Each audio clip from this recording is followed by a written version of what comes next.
En el corazón del siglo XXI, entre el ruido de los videojuegos y el brillo de las pantallas, caminaba un joven que parecía uno más. Carlo Acutis vestía jeans, amaba el fútbol y navegaba por Internet con la destreza de su generación. Sin embargo, tras esa apariencia de normalidad, latía un secreto extraordinario, un corazón encendido por una llama antigua y eterna. Pocos podían imaginar que en ese adolescente común se gestaba un puente entre el cielo y la tierra, un misterio que desafiaría toda lógica. La pregunta que resuena a través del tiempo no es sólo cómo un alma tan joven alcanzó tal santidad, sino cómo logró tejer lo sagrado en el tejido de lo cotidiano. Cómo un muchacho de 15 años, rodeado de las distracciones del mundo moderno, pudo convertirse en un faro para millones. Su vida se presenta como un enigma, una invitación a mirar más allá de la superficie, a descubrir la santidad oculta en los gestos más simples, una verdad que su propia madre tardaría años en comprender por completo. Nacido en una familia donde la fe era más una herencia cultural que una experiencia viva, Carlo manifestó desde niño una sed inusual por lo trascendente. Eran pequeños gestos que desconcertaban a quienes lo rodeaban. Su insistencia en entrar a cada iglesia, su devoción por el rosario, su reverencia profunda ante el sagrario. A través de la mirada pura de su hijo, su madre, Antonia, fue la primera testigo de un milagro silencioso que florecía en su propio hogar, redescubriendo una fe que creía dormida. Lejos de rechazar el mundo que lo rodeaba, Carlo vio en la naciente era digital una herramienta para la evangelización, un púlpito moderno desde el cual compartir la belleza de su fe. Su pasión por la informática no era una distracción, sino un don puesto al servicio de un propósito mayor. Mientras sus amigos usaban la tecnología para el ocio, él la transformaba en un archivo de milagros, uniendo el ciberespacio con la eternidad de una forma que nadie había imaginado posible hasta entonces. Así, su existencia se desenvolvía en una aparente contradicción, que, en realidad, era una síntesis perfecta. Era el joven de las zapatillas deportivas y, al mismo tiempo, el peregrino incansable del Santísimo Sacramento, un genio de la computación que encontraba su verdadero código fuente en el Evangelio. Su vida se erigía como un testimonio silencioso de que la santidad no exige renunciar al propio tiempo, sino habitarlo con el corazón anclado en lo eterno, preparando el terreno para una misión que trascendería su breve paso por la tierra. En el umbral de su vida, Carlo Acutis llegó a un hogar donde la fe era un eco lejano, una costumbre heredada más que una convicción ardiente. Sus padres, inmersos en el ritmo acelerado del mundo moderno, no esperaban que en su primogénito despertara una llama tan antigua. Sin embargo, desde sus primeros años, el niño demostró una inclinación inexplicable hacia lo divino. Era como si su alma recordara un lenguaje que su entorno había olvidado, una melodía celestial que sólo él parecía escuchar con claridad. Para su madre Antonia, cada día era una revelación. Observaba a su hijo con una mezcla de ternura y asombro, incapaz de comprender el origen de su profunda espiritualidad. ¿De dónde venía esa devoción en un niño tan pequeño que pedía ser llevado a misa cuando sus padres apenas asistían? En las preguntas inocentes de Carlo y en su mirada serena, ella comenzó a encontrar respuestas a sus propias dudas, siendo guiada de regreso a un camino de fe por la mano de su propio hijo. Los paseos por la ciudad se convertían en peregrinaciones improvisadas. Cada puerta de iglesia era una invitación que Carlo no podía ignorar. Insistía en entrar, aunque fuera solo por un momento, para saludar a Jesús en el sagrario. Un gesto que realizaba con una solemnidad impropia de su edad. Sostenía el rosario con la familiaridad de un tesoro antiguo, sus pequeños dedos recorriendo las cuentas mientras sus labios susurraban oraciones que parecían brotar de una fuente inagotable, desconcertando a quienes lo veían, mientras otros niños de su edad se perdían en juegos y fantasías pasajeras. Carlo encontraba su mayor alegría en la compañía de lo sagrado. No era un niño aislado o melancólico. Al contrario, su alegría era radiante y contagiosa. Sin embargo, su centro de gravedad era distinto. Su mundo interior estaba poblado de santos, ángeles y una profunda amistad con Jesús. Un universo espiritual que nutría su espíritu y lo distinguía sutilmente del bullicio infantil que lo rodeaba en la escuela y el parque. Su sensibilidad no se limitaba a lo divino, se extendía con igual fuerza hacia el prójimo. Desde muy pequeño, mostraba una compasión inusual por los más desfavorecidos. Guardaba parte de su mesada para dársela a los pobres que encontraba en la calle y defendía a los compañeros de clase que sufrían acoso, viendo en cada rostro un reflejo de Cristo. Su corazón no hacía distinciones. Amaba con una pureza que desarmaba, enseñando con el ejemplo que la fe verdadera se traduce en obras de caridad. Fue en su primera comunión donde su alma encontró su ancla definitiva. Para Carlo, recibir la Eucaristía no fue simplemente un rito de paso, sino el descubrimiento de su autopista hacia el cielo. A partir de ese día, la misa diaria se convirtió en una cita ineludible, un encuentro personal y vital con el amigo que lo esperaba en el altar. Esta relación íntima con Jesús sacramentado se transformó en el motor de su existencia, la fuente de una fortaleza y una sabiduría que sobrepasaban su edad. Aquellos primeros años no fueron solo una colección de anécdotas piadosas, sino la siembra de una misión. Cada gesto, cada oración, cada acto de bondad era un hilo dorado en el tapiz de una vida que ya estaba siendo tejida con un propósito superior. Quienes lo conocieron entonces vieron a un niño especial, pero pocos pudieron vislumbrar la magnitud del plan que se desplegaba a través de su existencia. Su infancia fue el prólogo silencioso de un testimonio que resonaría en el mundo entero. Antonia, su madre, se convirtió en la guardiana de estos primeros recuerdos, la primera testigo de una santidad que florecía en la normalidad de su hogar. Al principio, fue un misterio que la sobrepasaba. Con el tiempo, se convirtió en su mayor lección de vida. El niño que ella había traído al mundo la estaba llevando a ella de vuelta a Dios, revelándole que los milagros más grandes a menudo comienzan en el silencio de un corazón joven, mucho antes de que el mundo esté listo para verlos. La adolescencia de Carlos se desplegó en torno a un eje inmutable: su profunda y transformadora relación con la Eucaristía. No era un mero rito dominical, sino el corazón palpitante de su existencia.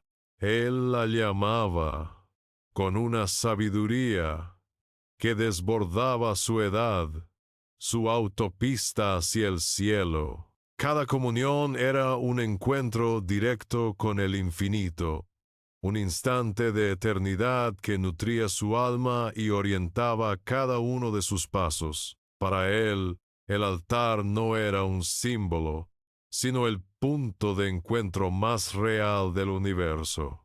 Esta convicción lo llevaba a buscar la misa diaria, con la fidelidad de un peregrino. No importaban los deberes escolares o los planes con amigos. Su cita con Jesús sacramentado era innegociable. Se le podía ver en la iglesia, a primera o última hora, sumido en un silencio reverente. Un joven entre ancianos, cuya postura y devoción revelaban una madurez espiritual asombrosa. Su vida ordinaria se transformaba así en una liturgia constante, donde lo sagrado y lo cotidiano se entrelazaban sin fisuras. Junto a Jesús caminaba su Madre Celestial. Carlo cultivó una tierna y filial devoción a la Virgen María, a quien consideraba su confidente y aliada más segura. El rosario era el lazo que lo unía a ella, un ancla en medio de las tormentas del mundo y una fuente de consuelo inagotable. En sus oraciones le encomendaba sus sueños, sus proyectos y sus preocupaciones, seguro de que bajo su manto encontraría siempre refugio y guía, una certeza que le otorgaba una paz inquebrantable. En una época en que el mundo digital comenzaba a redefinir la comunicación humana, Carlo vio una oportunidad donde otros solo veían distracción. Su mente brillante para la informática no era para él un fin en sí mismo, sino un don divino para ser puesto al servicio del Evangelio. Contempló la red de Internet no como una telaraña de frivolidades, sino como un nuevo púlpito desde el cual proclamar las verdades eternas de su fe, un continente digital esperando ser evangelizado. Con esta visión, se embarcó en su proyecto más ambicioso, crear una exposición virtual que catalogara todos los milagros eucarísticos reconocidos por la Iglesia en el mundo. Dedicó incontables horas frente a su computadora, investigando, diseñando y programando con la meticulosidad de un monje medieval y la destreza de un genio informático. Cada línea de código era una oración, cada milagro documentado, un acto de adoración que buscaba encender la fe en otros corazones a través de la pantalla. Así, su habitación se convirtió en un cibermonasterio, donde la luz del monitor se mezclaba con la llama de su fe.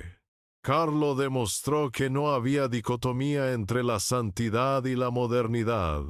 Las zapatillas deportivas podían caminar hacia el altar y los dedos que tecleaban en un ordenador podían construir catedrales de fe en el ciberespacio. Él no huyó del mundo, sino que lo abrazó y lo santificó desde dentro, enseñando a su generación que cualquier talento puede ser un camino hacia Dios.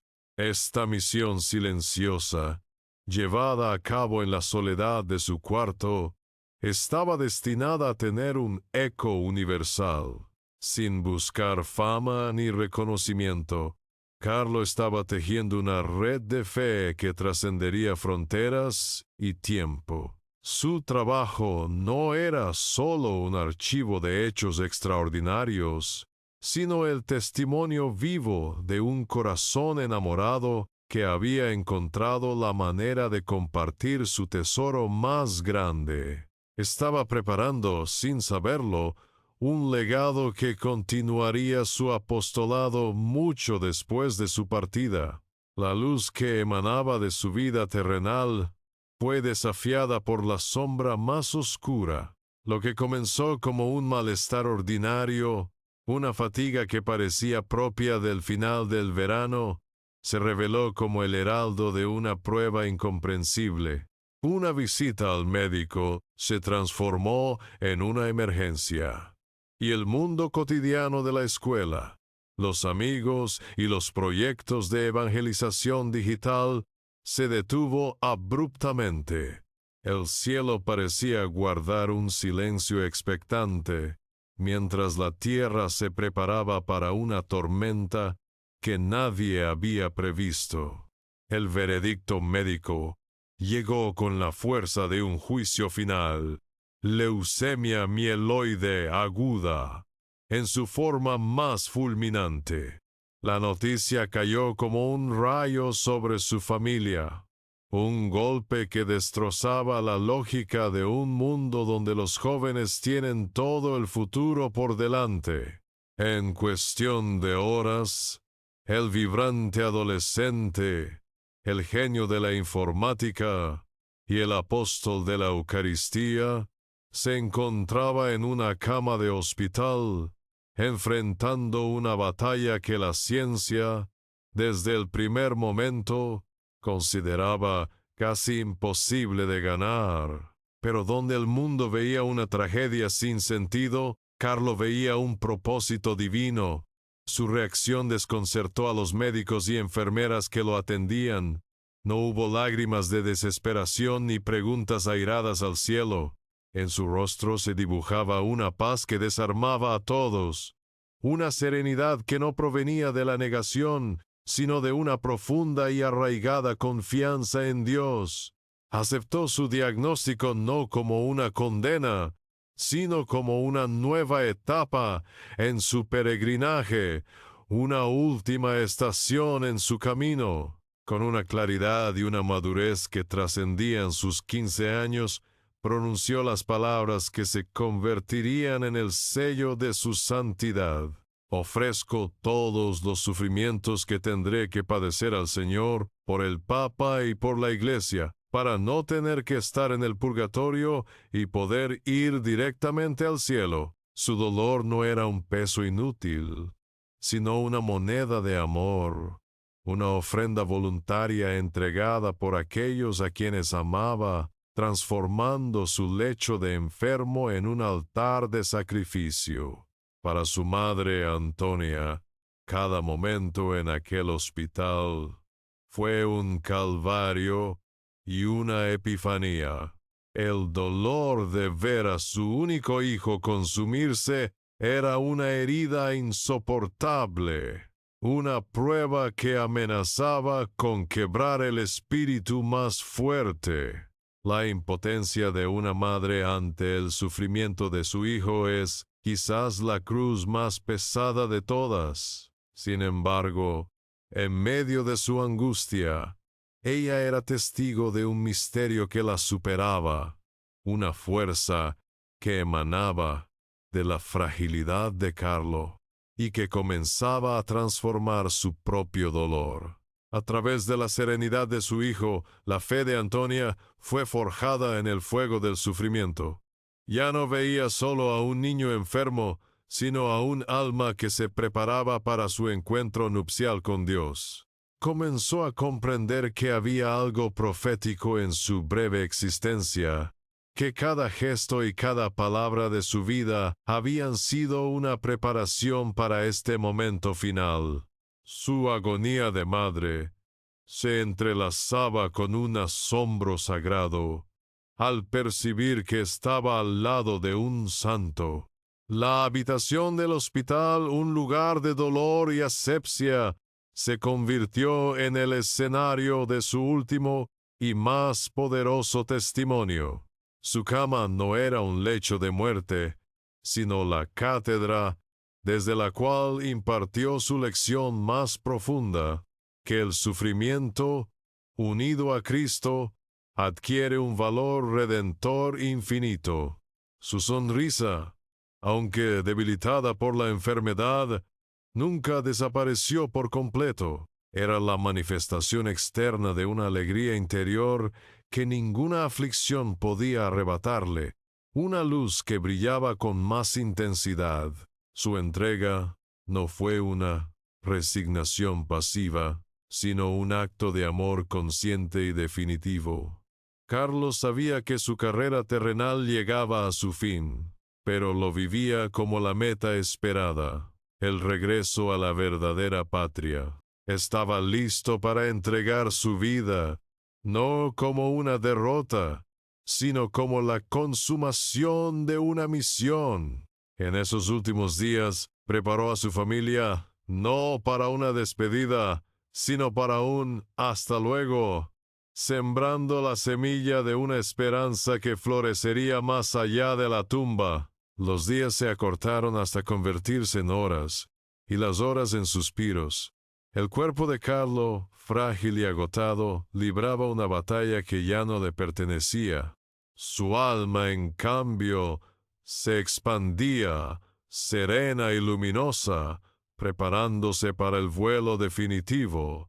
La habitación del hospital, antes un lugar de angustia, se había transformado en un santuario, donde el tiempo terrenal se disolvía lentamente ante la inminencia de la eternidad. Quienes lo rodeaban sentían el peso del adiós, pero también la presencia palpable de una paz sobrenatural. El 12 de octubre de 2006, con la delicadeza de una vela que se consume, su llama terrenal se extinguió.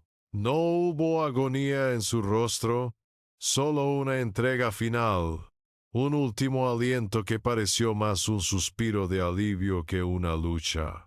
El velo entre los dos mundos se rasgó por un instante y lo acogió. En el silencio que siguió, un silencio profundo y sagrado, quedó la certeza de que no se trataba de un final, sino de una llegada, el regreso de un peregrino a su verdadero hogar. Para su familia, el mundo se detuvo. El vacío que dejó su partida era un abismo físico, un silencio que gritaba en cada rincón de la casa.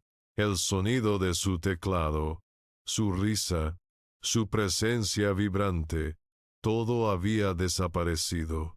Antonia se enfrentó al dolor más primario que una madre puede conocer, el de sobrevivir a su propio hijo. Era la noche oscura del alma, donde la fe es puesta a prueba por la cruda realidad de una ausencia que parecía insuperable e injusta. El mundo veía una vida truncada, una promesa incumplida, una derrota ante la enfermedad. Pero esa era solo la ilusión de la pérdida. En la economía del cielo, su partida no era una resta, sino una multiplicación.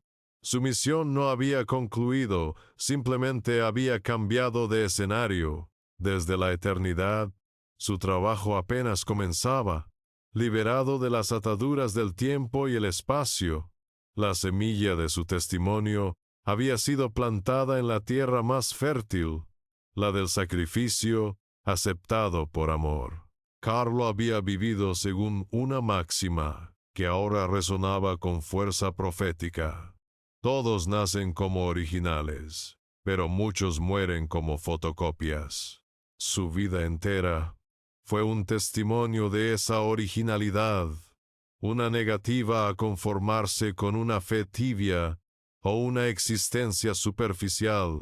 Su muerte, lejos de ser una copia de tantas otras tragedias, fue la firma final de su obra maestra, la prueba de que había vivido y muerto como un auténtico original, fiel al diseño único que Dios había trazado para él.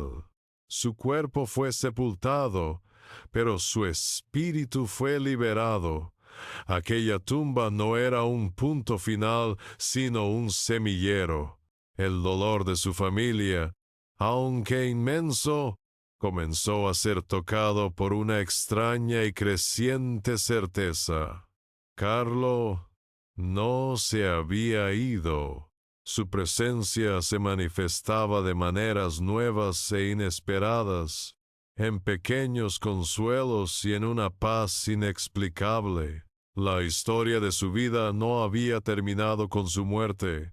Al contrario, el mundo apenas comenzaba a escuchar el primer capítulo de un relato eterno. La muerte no fue un punto final, sino la apertura de un dique. La historia de Carlo, contenida en el círculo de su familia y amigos, comenzó a desbordarse con una fuerza silenciosa e imparable.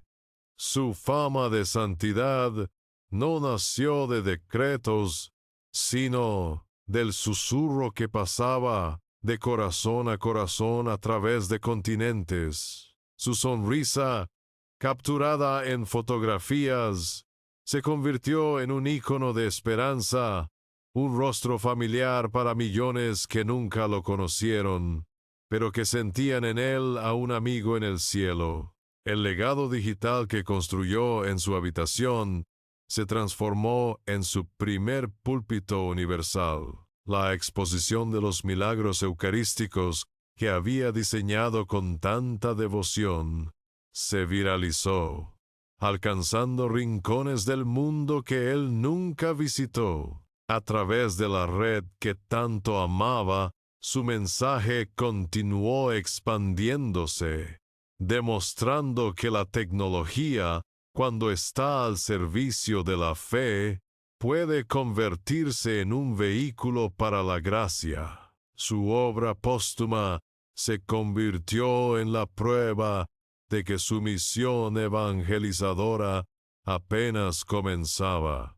Pronto, comenzaron a llegar testimonios de vidas transformadas, jóvenes que redescubrían la fe, enfermos que encontraban consuelo, familias que volvían a la oración, todo por la intercesión de este muchacho de jeans y zapatillas. Cada historia era un eco de su propia vida, una confirmación de que su ofrenda no había sido en vano.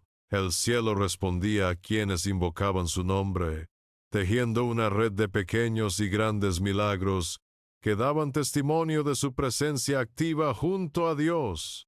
Para Antonia, su madre, el dolor de la ausencia se fue entrelazando con el asombro de esta misión celestial. Se convirtió en la guardiana de su memoria, no como una reliquia del pasado, sino como una llama viva para el presente. Viajó por el mundo, no para hablar de su pérdida, sino para compartir la alegría de su vida. En cada testimonio que escuchaba, en cada rostro conmovido, descubría que su hijo no le había sido arrebatado, sino que le había sido entregado al mundo entero. Carlo se erigió como un faro para su propia generación. En una época de ídolos fugaces, él ofreció un modelo de santidad radicalmente moderno y accesible. Demostró que se puede amar a Jesús sin dejar de amar los videojuegos, que se puede rezar el rosario y programar en una computadora. Se convirtió en el patrono de los que navegan en Internet. Un recordatorio de que cada clic, cada post, cada línea de código puede ser un paso en la autopista hacia el cielo. La Iglesia, como madre atenta a la voz de sus fieles, escuchó este clamor universal. El proceso formal para su beatificación se inició, reconociendo oficialmente la intuición que el pueblo de Dios ya albergaba en su corazón. Investigadores y teólogos examinaron cada detalle de su vida, cada escrito, cada testimonio, y en todo encontraron una coherencia asombrosa, la de un alma que desde su más tierna infancia había vivido con la mirada fija en la eternidad, haciendo de lo ordinario algo extraordinario. El milagro necesario para su beatificación llegó como un sello divino, una firma del cielo que confirmaba su poder de intercesión. La sanación inexplicable de un niño en Brasil, a través de una reliquia de Carlo, fue la prueba tangible que la Iglesia requería.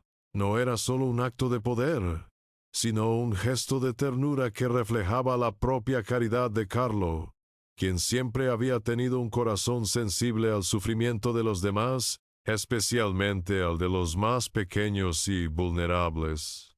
En octubre de 2020, en la ciudad de Asís que tanto amaba, Carlo Acutis fue declarado beato. En la Basílica de San Francisco, su rostro sonriente fue revelado al mundo en un gran tapiz.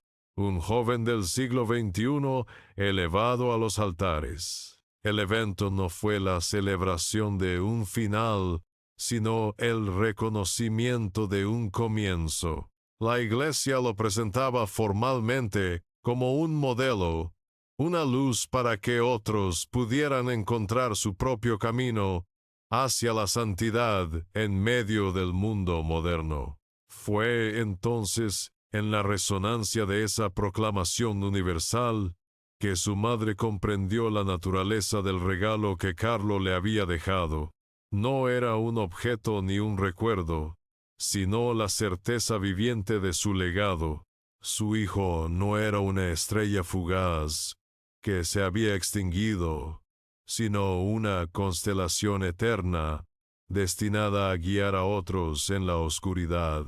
El regalo era la misión de ser testigo de que el amor es más fuerte que la muerte y de que su hijo seguía vivo, actuando desde el cielo. La vida de Carlo Acutis es un susurro de Dios en medio del ruido contemporáneo. Es una invitación personal a cada uno de nosotros a no conformarnos con ser fotocopias, sino a vivir como los originales para los que fuimos creados. Su historia no es un relato para ser admirado, sino un llamado a ser vivido.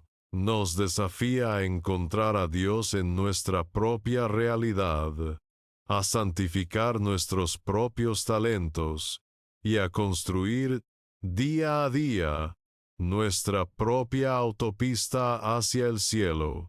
Carlo Acutis no fue simplemente un adolescente devoto, fue un profeta, vestido con la sencillez de su tiempo. No predijo el futuro, sino que iluminó el presente, revelando la presencia de lo sagrado en el corazón de la era digital. Vio en la red un continente por evangelizar y en la Eucaristía una fuerza capaz de transformar el mundo.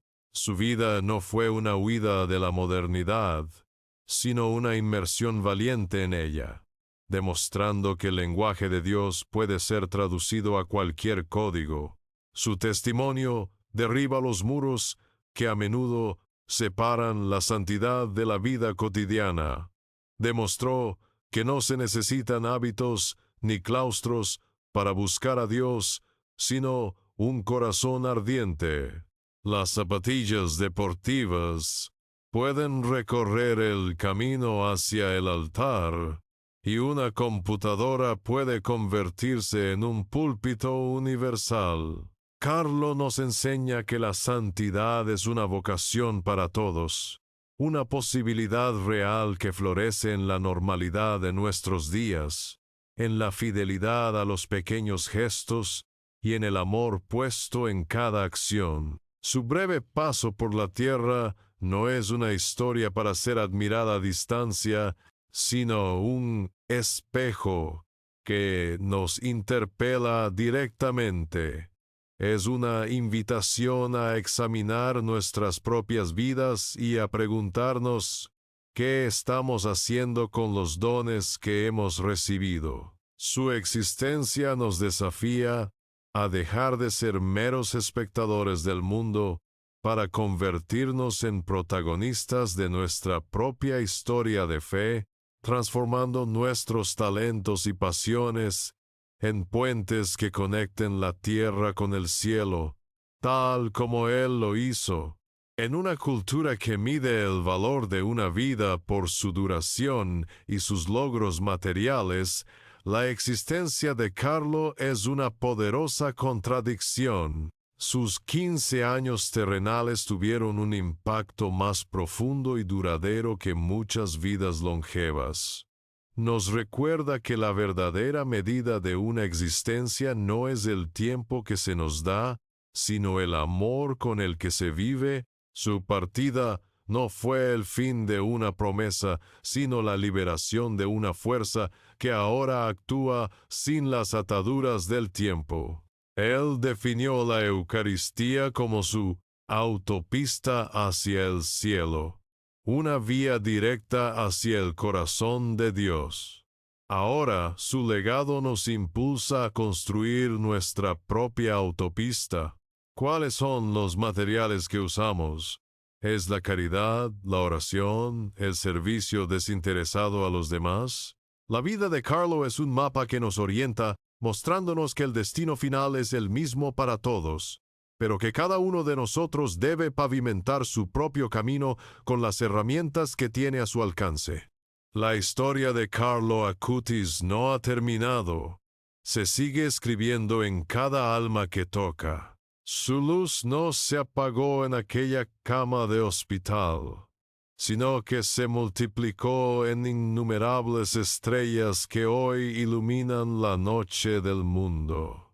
Su vida es la prueba de que un solo corazón, encendido de amor por Dios, puede iniciar un incendio de fe que se propaga a través de generaciones, recordándonos que fuimos creados para ser originales, para ser santos, para ser eternos.